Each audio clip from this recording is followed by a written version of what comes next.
Good morning बच्चों। DSS online Hindi classes में आपका स्वागत है। आज हम लोग क्षितिज भाग 2 के दूसरे चैप्टर राम लक्ष्मण परशुराम संवाद के तीसरे पद का व्याख्या समझेंगे। इससे पहले हम लोग 2 पदों का व्याख्या समझ चुके हैं।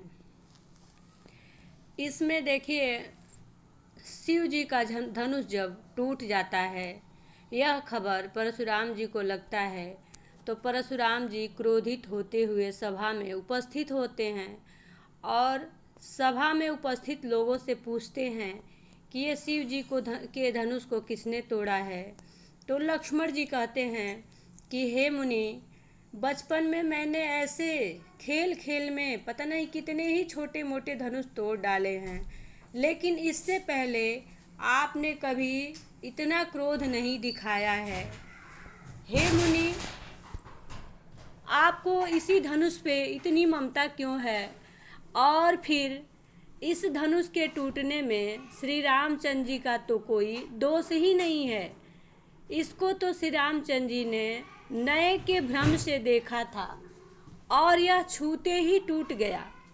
इस पर परशुराम जी अत्यधिक क्रोधित होते हैं और उनकी इस क्रोध युक्त अवस्था को देख करके लक्ष्मण जी हंसने लगते हैं और हंसते हुए कहते हैं, बिहसी लखनु बोले मृदुबानी, अहो मुनीसु महाभट मानी।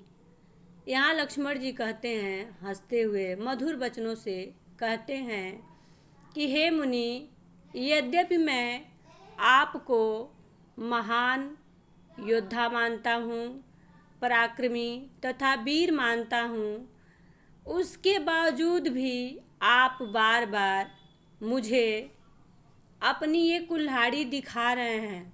पुनि पुनि मोहि देखाव कुठारू, चहत उड़ावन फूकी पहाड़ू।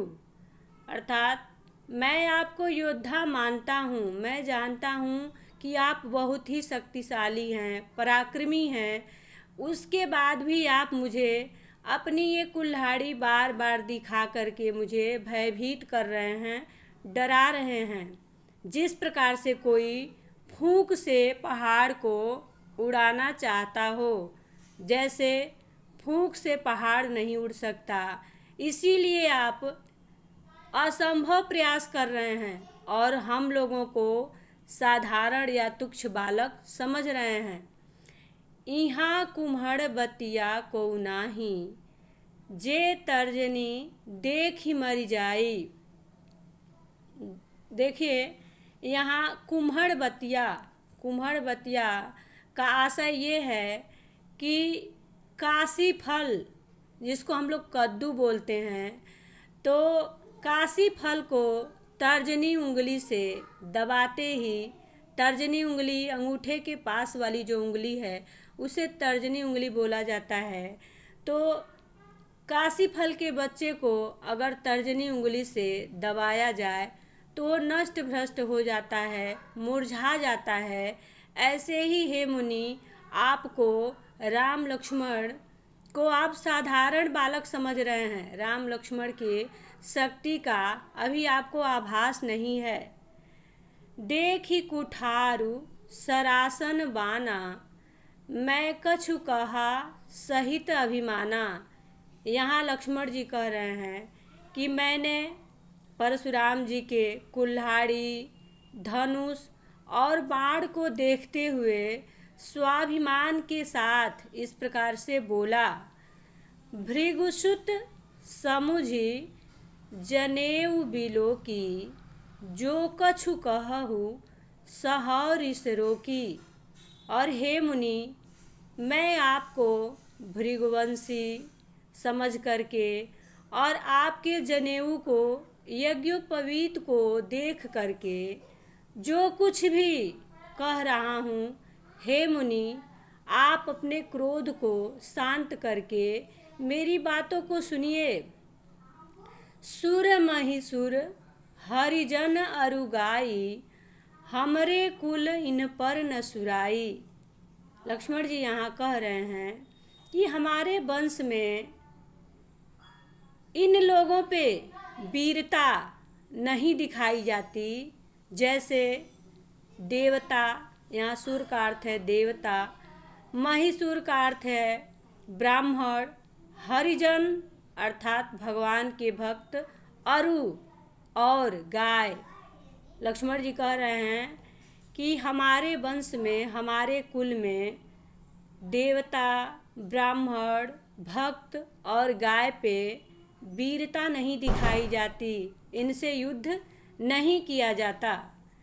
बधे पाप अपकीरति हारे, मारत हूँ पा परिय तुम्हारे। क्योंकि अगर इन्हें मार दिया जाए तो व्यक्ति पाप का भागी होता है, उसे पाप लगता है। अगर इन लोगों से व्यक्ति पराजित होता है तो अपयश का सामना करना पड़ता है।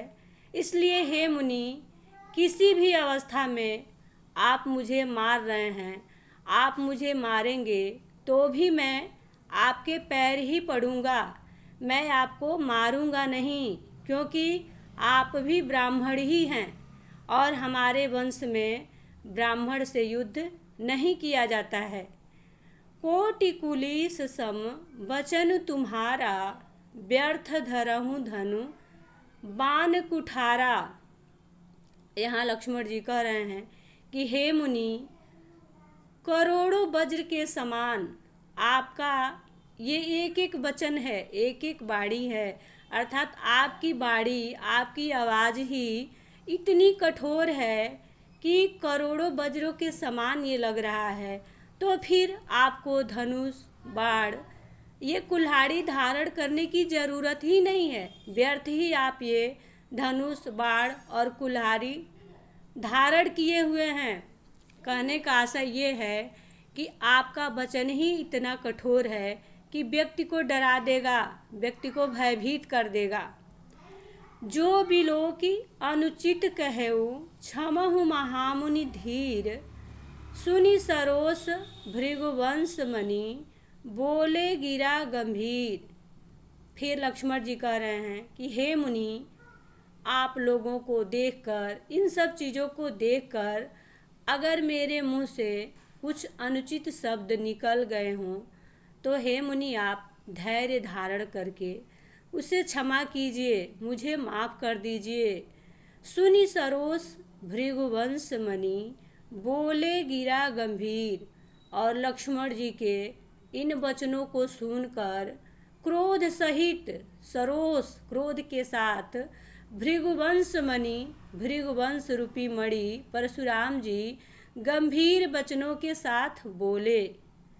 इसमें देखिए इसका काव्य सौंदर्य ये है कि यहाँ गोस्वामी तुलसीदास जी ने लक्ष्मण जी के माध्यम से परशुराम जी पर व्यंग करवाया है।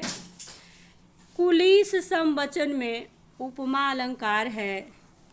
और देखिए, मुनीष महाभट मानी, कछु कहहु ऋष रोकी, पापरिय कोटि कुलीस, धरहु धनु। सुनि सरोस में अनुप्रास अलंकार है। और तर्जनी उंगली दिखाना, फूंक से पहाड़ उड़ाना मुहावरे का प्रयोग किया गया है। इसमें वीर रस की प्रधानता है। इसकी शब्दावली जो है ओज गुण से संपन्न है। और पुनि पुनि में पुनरुक्ति प्रकाश अलंकार है, क्योंकि इसमें पुनि पुनि शब्द 2 बार आया है और दोनों का अर्थ एक ही है, बार बार। और इसमें दोहा और चौपाई छंद का प्रयोग किया गया है। इसकी भाषा जो है अवधी भाषा है, जो मधुर है, प्रवाहमय है और संगीतमय है। आज के लिए बस इतना ही। धन्यवाद।